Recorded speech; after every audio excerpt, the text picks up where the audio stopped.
Dear students, आज मैं आपके सामने एरोमेटिक हाइड्रोकार्बन की चर्चा करने जा रहा हूं। जिस तरह से एलिफेटिक हाइड्रोकार्बन्स में कार्बन और हाइड्रोजन्स होते हैं, ठीक उसी तरह से एरोमेटिक हाइड्रोकार्बन्स में भी कार्बन और हाइड्रोजन ही होते हैं। जिस प्रकार एलिफेटिक हाइड्रोकार्बन्स मुख्यतया अल्केन का जनरल फार्मूला CnH2n+2 है, ठीक उसी तरह से aromatic hydrocarbon monocyclic system 6 membered ring का जो जनरल फार्मूला है वह CnH2n-6 होता है। तो एरोमेटिक हाइड्रोकार्बन का स्टार्ट बेंजीन से किया जाता है, तो हम उससे शुरू करने जा रहे हैं। Benzene and related hydrocarbons. जैसा आप जानते हैं कि हाइड्रोकार्बन्स दो शब्दों से मिलकर बना हुआ है। एक है हाइड्रो मानी हाइड्रोजन और ये दूसरा है कार्बन, यानी कार्बन और हाइड्रोजन के संयोग से बनने वाले कंपाउंड को हाइड्रोकार्बन कहा जाता है। आप इस हाइड्रोकार्बन में हम बेंजीन एंड रिलेटेड हाइड्रोकार्बन की चर्चा करेंगे। बेंजीन इसका फर्स्ट मेंबर है, ये मोनोसाइक्लिक है। तो monocyclic aromatic hydrocarbon start from benzene. Monocyclic aromatic hydrocarbon start from benzene. It has general formula CnH2n-6 CnH2n-6, where n is number of carbon,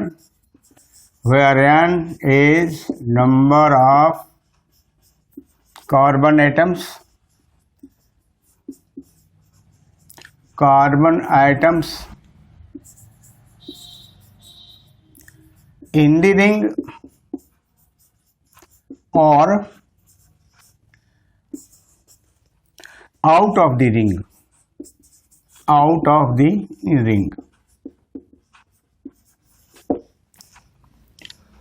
तो first member, for example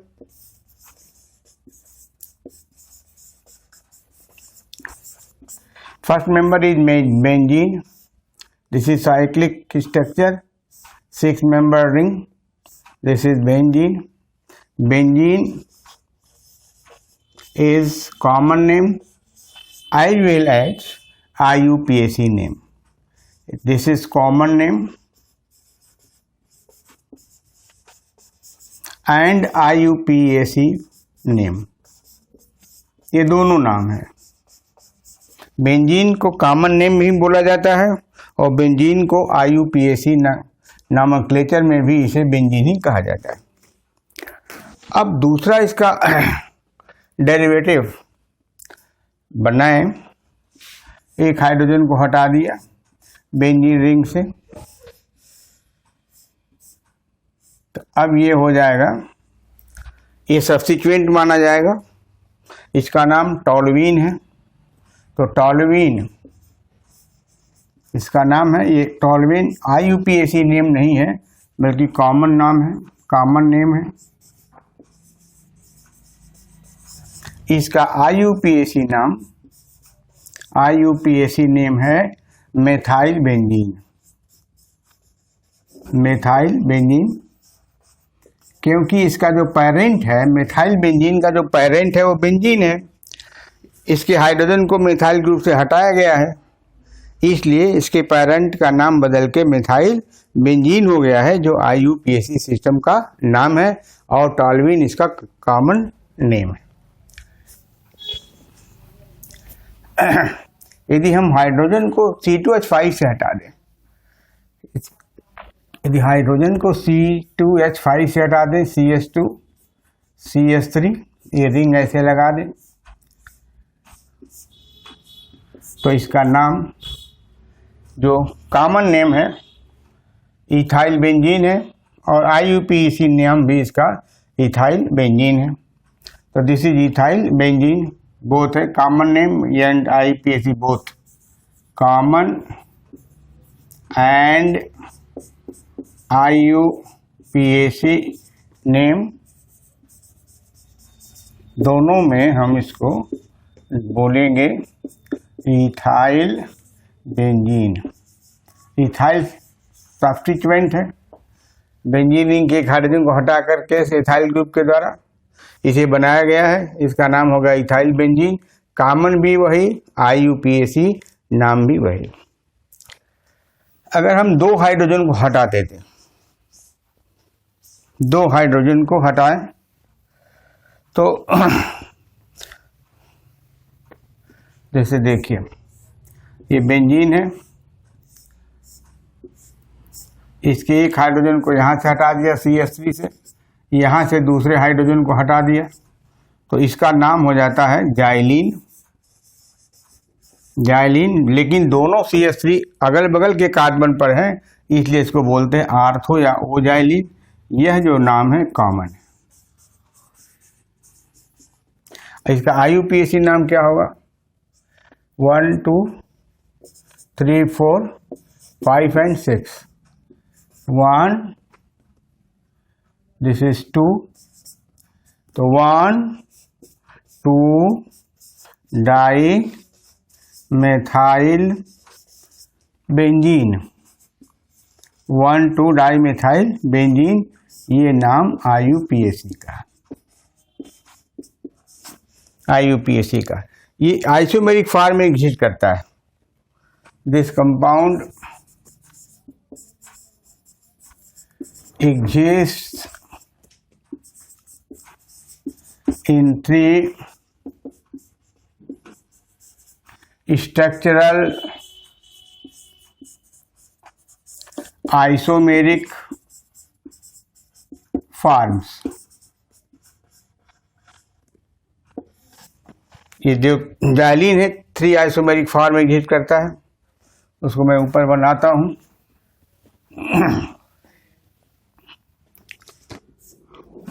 अगल बगल के carbon पर methyl होगा, यहाँ पर और यहाँ पर, फिर एक अल्टरनेट छोड़ करके होगा,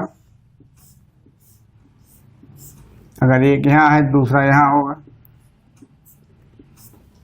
फिर 2 छोड़ करके होगा, 2 पोजीशन छोड़ के होगा, एक पोजीशन यहाँ है, 2 पोजीशन छोड़ दिए यहाँ हो गया।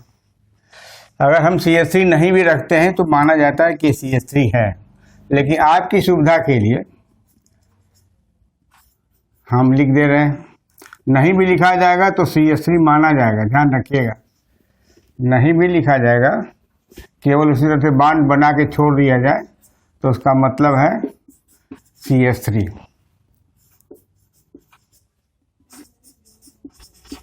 देखिए अगल बगल के कार्बन पर अगर CH3 है तो इसको बोलते हैं आर्थो। एक पोजीशन छोड़ करके है राइट हैंड साइड से तो इसको बोलते हैं मेटा पोजीशन, और राइट साइड से 2 पोजीशन छोड़कर बनाया जाए तो इसको बोलते हैं पैरा। तो आर्थो, मेटा एंड पैरा ये तीनों आइसोमर्स हैं। किसके आइसोमर्स हैं? जाइलीन के आइसोमर्स हैं। अब इसको कहते हैं आर्थोजाइलीन, इसको बोलेंगे मेटाजाइलीन, इसको बोलेंगे पैराजाइलीन। ये तो कॉमन नाम, all are the common name.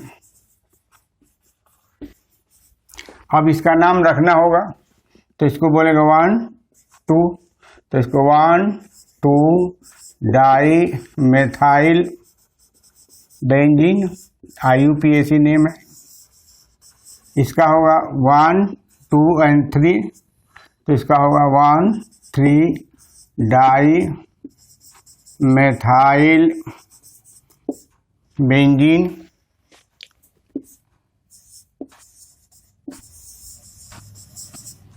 ये हो जाएगा 1 2 3 4, 1 4 डाई मेथाइल बेंजीन।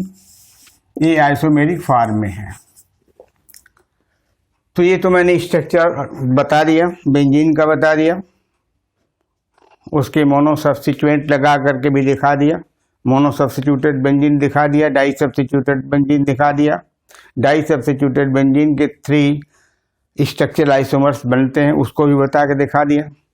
लेकिन ये मॉलिक्यूल कैसे जनरल फार्मूला को ओबे करते हैं ये बताना जरूरी है। All these compounds obey the general molecular formula. All these mono substituted और di substituted monocyclic compounds obey the general formula CnH2n-6. All these derivative, all these monocyclic, important point is है monocyclic derivative of benzene, derivative of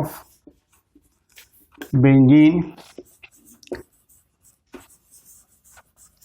obey the general formula,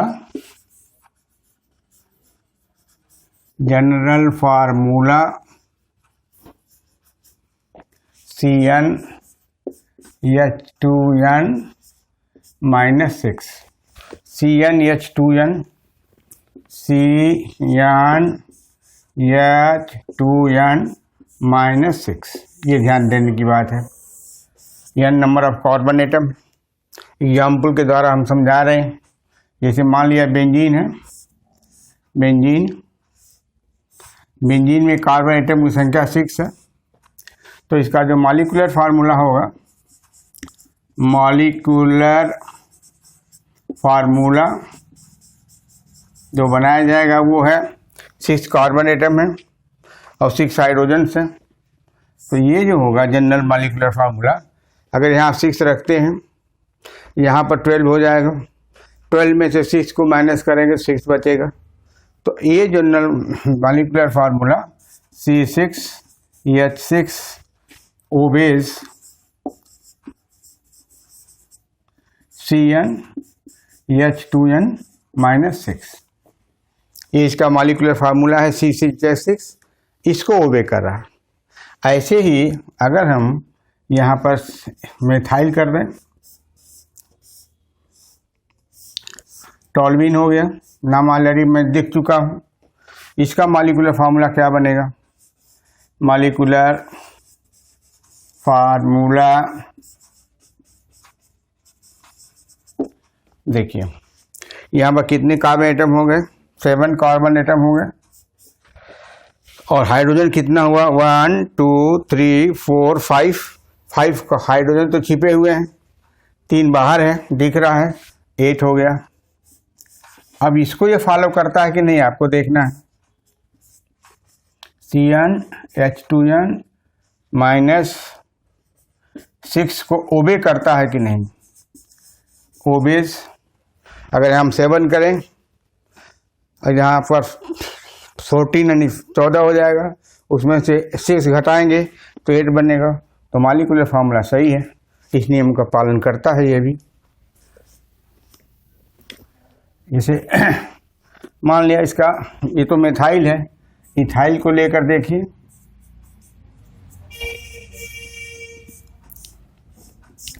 यहाँ पर इसका molecular formula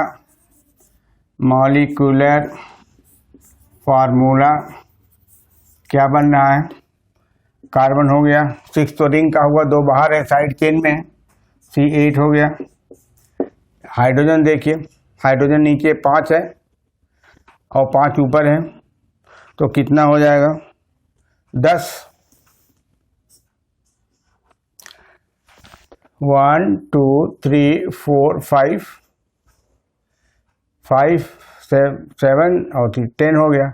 ये follow कर रहा है कि नहीं फॉलो कर रहा? CnH2n-6 को, CnH2n-6। तो अगर यहाँ पर 8 है, 8 तो यहाँ 8 करेंगे तो C8 हो जाएगा, ये 16 हो जाएगा। C8 -16 -6, तो ये शूट कर गया, ये मॉलिक्यूलर फार्मूला शूट कर गया इसको। तो क्या लिखेंगे? ओबेज। ये ओबे करता है, इस मॉलिक्यूलर फार्मूला को ओबे कर रहा है। तो इस तरह से ये मोनो सब्स्टिट्यूटेड बेंजीन है, ये भी मोनो सब्स्टिट्यूटेड बेंजीन है। एक उदाहरण डाई सब्स्टिट्यूटेड का लेकर देखिए।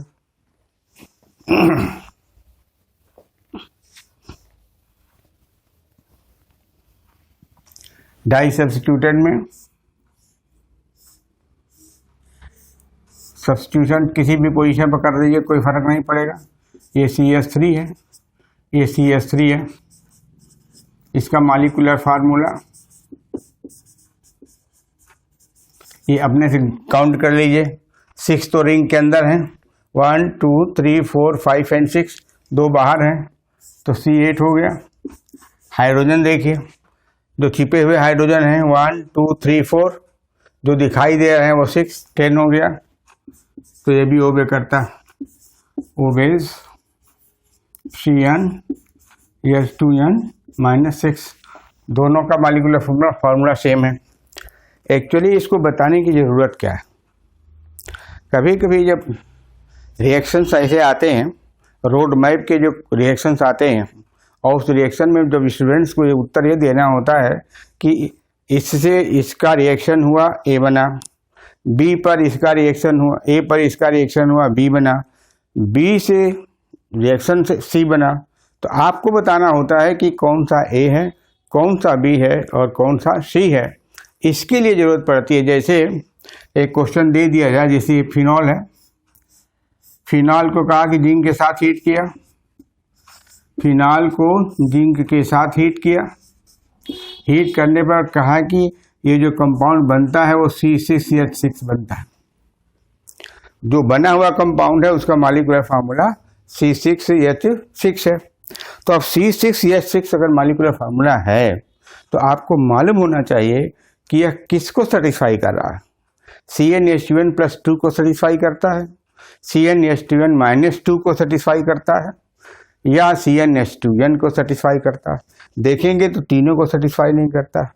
तो करता किसको है, किस मॉलिक्यूलर फार्मूला को सेटिस्फाई करता है।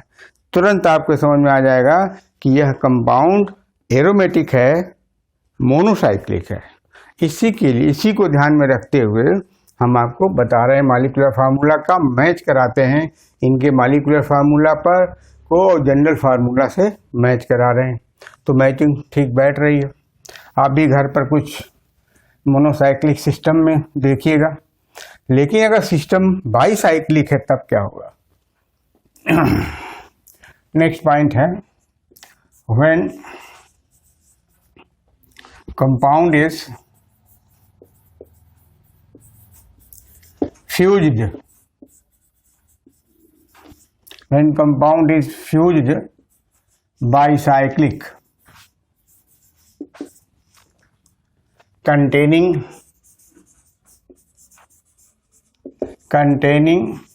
each ring your cycle containing each ring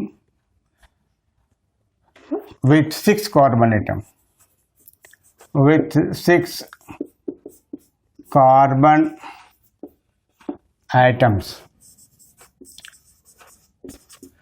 bicyclic system हो, दोनों साइकिल फ्यूज्ड हो और प्रत्येक रिंग में क्या हो, 6 कार्बन हो।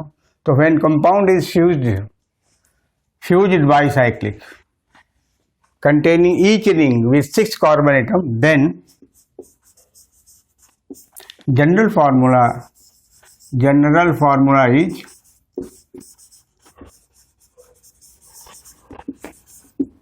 CnH2n हो गया। अब इसमें एक अगर रिंग है तो -6 कर दिया आपने, अगर 2 रिंग है तो जस्ट डबल माइनस करना पड़ेगा। 2 रिंग के लिए जस्ट डबल माइनस करना पड़ेगा, तो ये 12 हो जाएगा। तो CnH2n-12 हो गया। इसको किताब में मत खोजिएगा, ये ट्रिक मैं आपको बता रहा हूँ। This is a trick, don't search in the books because this is not available there. तो ये बाईसाइक्लिक सिस्टम के लिए हो गया। उसी तरह से similarly for fused tricyclic system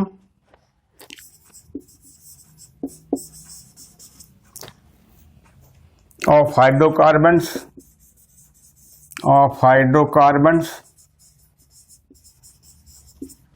The general formula is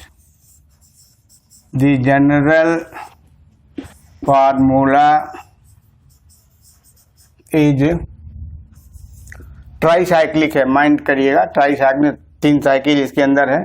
तो क्या जनरल फार्मूला होगा? CnH2n। एक साइकिल थी तो -6 किया, 2 साइकिल थी तो -12 किया, और जब 3 साइकिल होगी तो क्या होगा? -18 हो जाएगा। ये ध्यान रखिएगा, -18। अब हम इसका एग्जाम्पल देते हैं आपको, बाईसाइक्लिक और ट्राईसाइक्लिक का, जो आपके सिलेबस का पार्ट भी है, इवन यूनिवर्सिटी सिलेबस का भी है, ग्रेजुएशन लेवल का BSc का भी पार्ट है, CBSE का तो है ही। देखिए, बाईसाइक्लिक में हम लेते हैं, बाईसाइक्लिक में हम यूज लेते हैं, जैसे आप इसको तो आप देखे भी होंगे, इस कंपाउंड को तो आप देखें, स्ट्रक्चर नहीं जानते होंगे अलग बात है। ये कीड़े मारने की दवा के नाम से मशहूर है, इसका नाम है नेफ्थलीन। कपड़ों को कीड़ों से बचाइए, दवाई ये बेचा जाता है मार्केट में। ये नेफ्थलीन है। कितने साइकिल हैं इसके अंदर? 2 साइकिल है, प्रत्येक साइकिल हेक्सागोनल है, 6 मेंबर्ड है, जिसमें 2 कार्बन एटम कॉमन है। तो ये बाईसाइक्लिक है, दोनों रिंग फ्यूज्ड है, तो ये फ्यूज्ड है, फ्यूज्ड रिंग सिस्टम है, फ्यूज्ड बाईसाइक्लिक है, फ्यूज्ड बाईसाइक्लिक है। अब इसका मॉलिक्यूलर फार्मूला देखिए, मॉलिक्यूलर फार्मूला ये हो जाएगा, इसका कार्बन कितने हो जाएंगे? देखिए 1 2 3 4 ये हो गया, 5 6 7 8 हो गया, और 2 कॉमन है, तो कितना हो गया? 10, C10 हो गया। और हाइड्रोजन देखिए 1 2 3 4 5 6 7 8, यहाँ पर कोई हाइड्रोजन नहीं है, तो इसका मॉलिक्यूलर फार्मूला क्या हो गया? C10H8। अब देखिए मैचिंग है कि नहीं है? CnH2n -12 है, तो अगर ये 10 है तो क्या हो जाएगा? 10, यहाँ पर क्या हो जाएगा? 2 × 10 -12 हो जाएगा। तो ये मैच कर गया, ये दिस इज मैचिंग, मैच कर गया। तो this general formula match with the given bicyclic fused hydrocarbon. Similarly tricyclic system का देखिए, ट्राईसाइक्लिक कंपाउंड देखिए, एरोमेटिक है, हाइड्रोकार्बन है। ट्राईसाइक्लिक के लिए इसके अंदर एक रिंग बढ़ा दीजिए, चाहे लीनियर बढ़ा दीजिए, चाहे लीनियर सिस्टम बन गया, 1 अल्टरनेट डबल बॉन्ड डालते चले जाइए ऐसे। तो अब यहाँ कहाँ होगा? ये इसके बाद यहाँ होगा और यहाँ होगा, ऐसे अल्टरनेट डबल बॉन्ड है।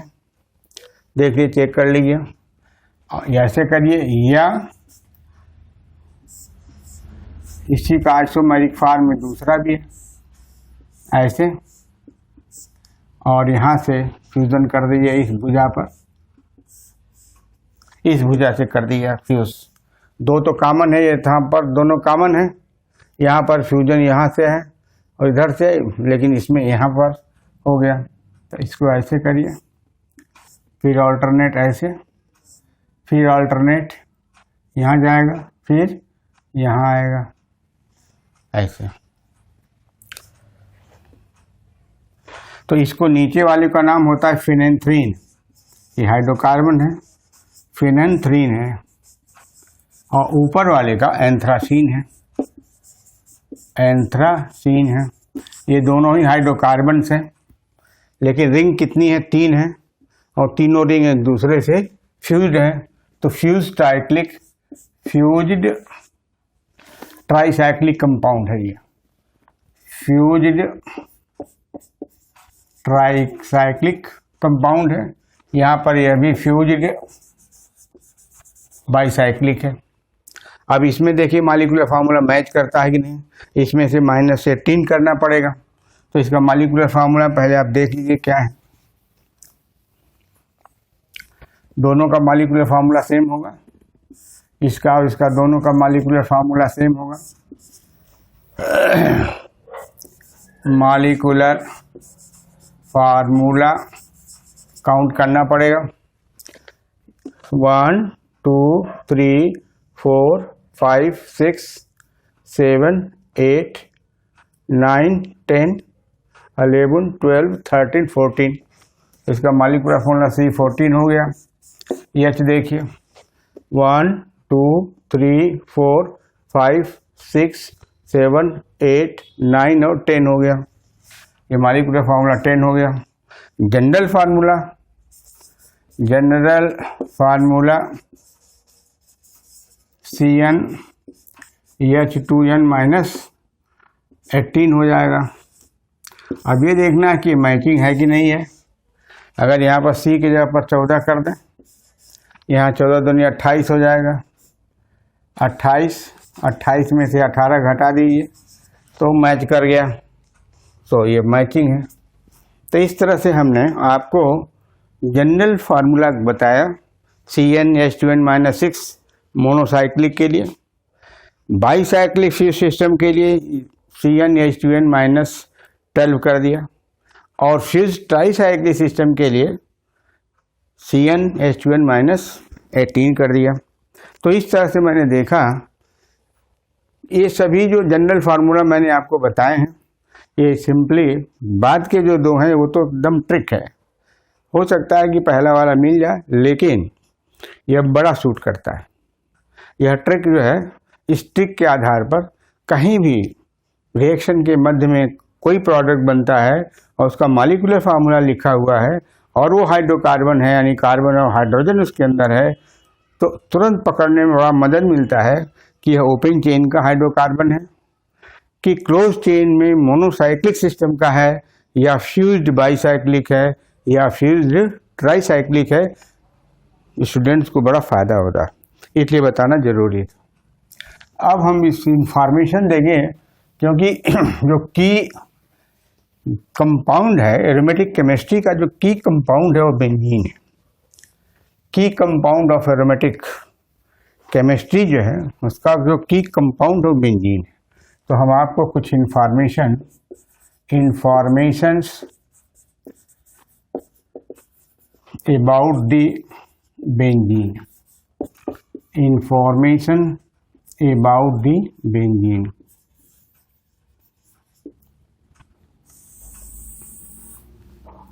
पहला पॉइंट इसका देना है, डॉट लगाता हूं मैं, कि बेंजीन इज की compound. Benzene is the key compound in aromatic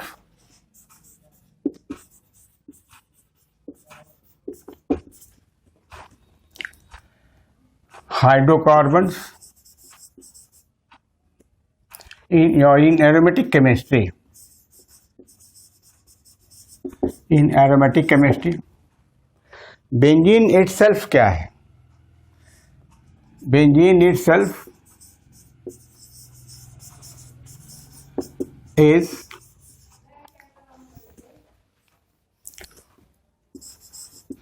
monocyclic 6-membered compound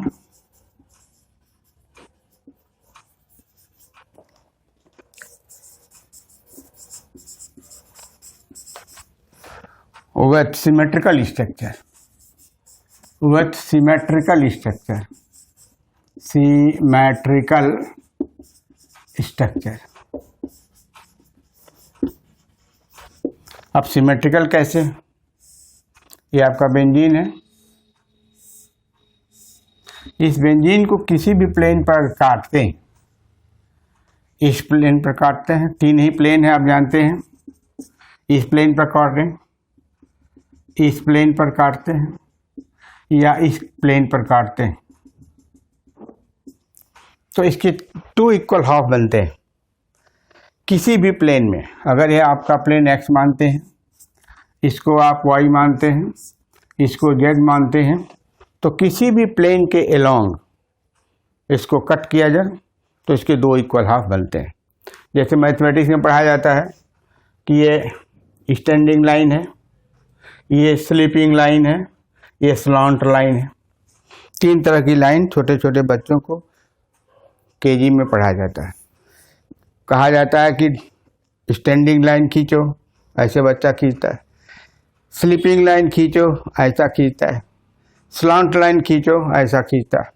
यदि तीनों को मिला दिया जाए, इसको इधर बढ़ा दिया जाए, इसको नीचे बढ़ा दिया जाए, इसको इधर बढ़ा दिया जाए, तो क्या बनेगा? ये 3 डायमेंशन क्रिएट हो जाएगा। वाई और जेड डायमेंशन बन जाता है। ये तो एलिमेंट्री जो केजी के बच्चों को पढ़ा जाता है, 3 लाइन खींच करके पढ़ा जाता है क्योंकि इसकी ज़रूरत पड़ती है। ठीक वैसे ही इसकी सिमेट्री दिखाने के लिए 3 एक्सिस की ज़रूरत पड़ती है। किसी भी एक्सिस में इसको काटा जाए तो इस इक्वल हाफ बनते हैं और ये स्ट्रक्चर इसका कैसा है? सिमेट्रिकल है। और जब सिमेट्रिकल स्ट्रक्चर है तो दो चीज़ बड़ा साफ साफ समझ में आता है। पहला तो ये समझ में आता है कि इसकी सभी हाइड्रोजन और कार्बन एक जैसे, all the six carbons are identical. All the 6 carbons are identical. ये आइडेंटिकल कैसे हैं? That is, all are in same hybridized state. Hybridized state which is sp2. Which is sp2. देख लीजिए कैसे। इसकी केमिस्ट्री बहुत ज़रूरत है, इसलिए मैं आपको थोड़ी सी चीज़ें इसमें बता रहा हूँ। देखिए ये आपका कार्बन कार्बन है, इधर हाइड्रोजन निकाल दीजिए, इधर हाइड्रोजन निकालिए, ये हाइड्रोजन है, ये हाइड्रोजन है, ये हाइड्रोजन। अब आप इसका हाइब्रिडाइजेशन आराम से जानते हैं कि sp2 है। आप सिग्मा बॉन्ड गिनते हैं, देखिए एक सिग्मा यहाँ है, दूसरा सिग्मा यहाँ है, तीसरा सिग्मा यहाँ है, तो इस कार्बन के पास 3 सिग्मा है, हाइब्रिडाइजेशन sp2 है। ठीक ऐसे ही यहाँ पर भी इसके लिए भी वही पोजीशन है, यहाँ भी वही पोजीशन है, यहाँ भी ऐसे सब देख लीजिए सब। तो प्रत्येक कार्बन का हाइब्रिडाइजेशन सेम है। जब हाइब्रिडाइजेशन सेम है तो कार्बन जितने हैं वो सभी कैसे बोले जाएंगे कि सभी इक्विवेलेंट हैं या सभी आइडेंटिकल।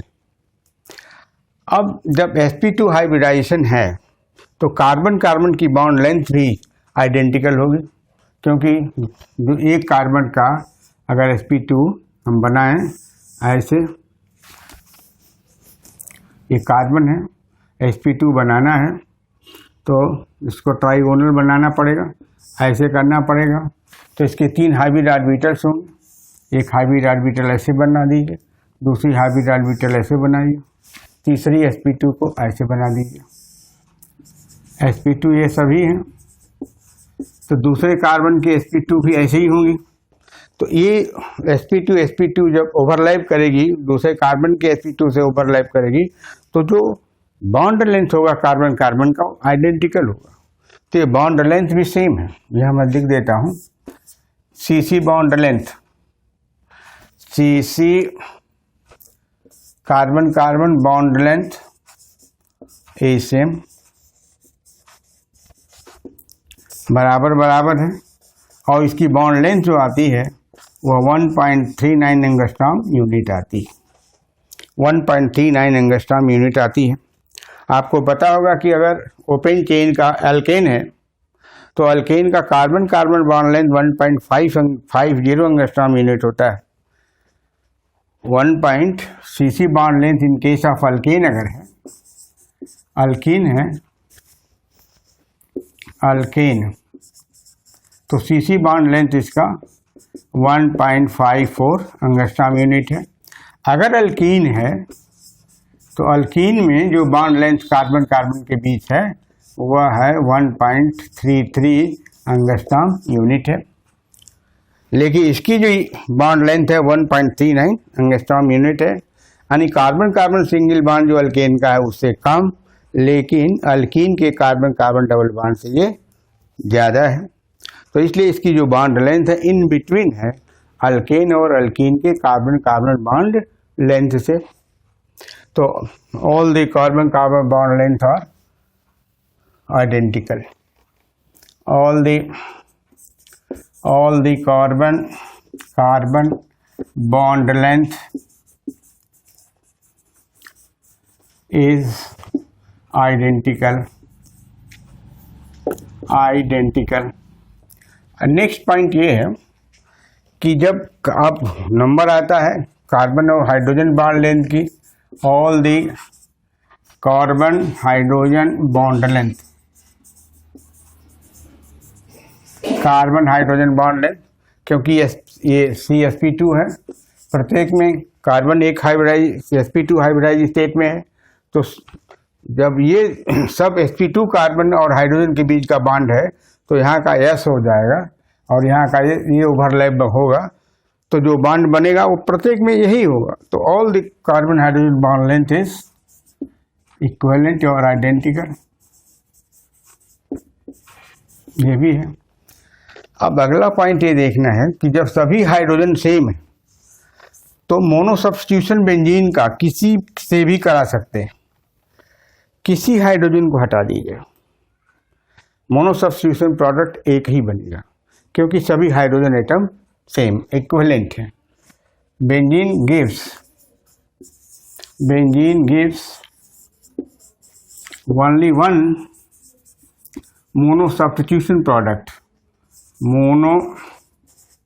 सब्स्टिट्यूशन प्रोडक्ट क्यों एक ही देता है, एक से ज़्यादा क्यों नहीं देता है? Because all hydrogens are equivalent, और hydrogens are equivalent.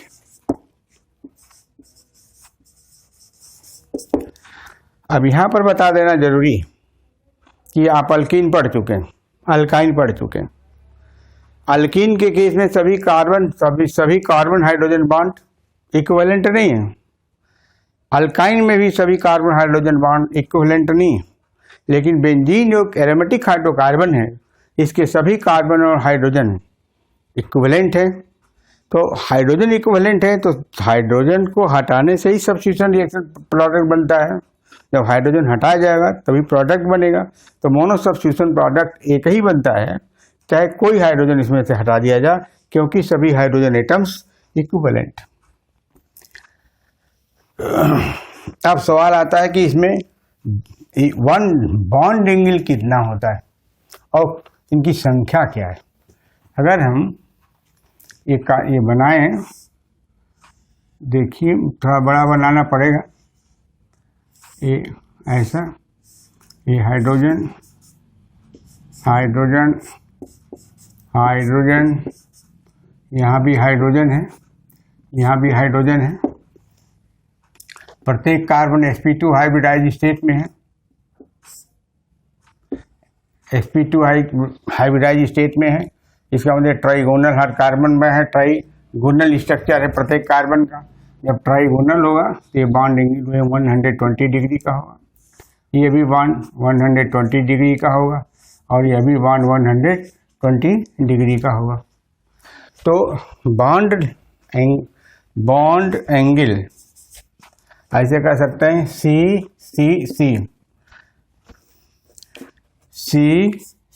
C bond angle bond angle and अगर ऐसे करें HCC या HCC and HCC bond angles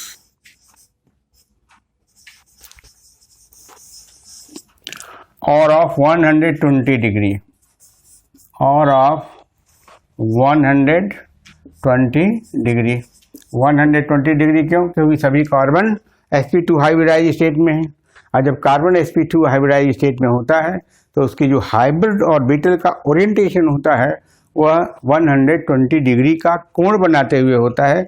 इसलिए यहाँ पर प्रत्येक जो C ये बॉन्ड या HCC बॉन्ड सभी 120 डिग्री के हैं।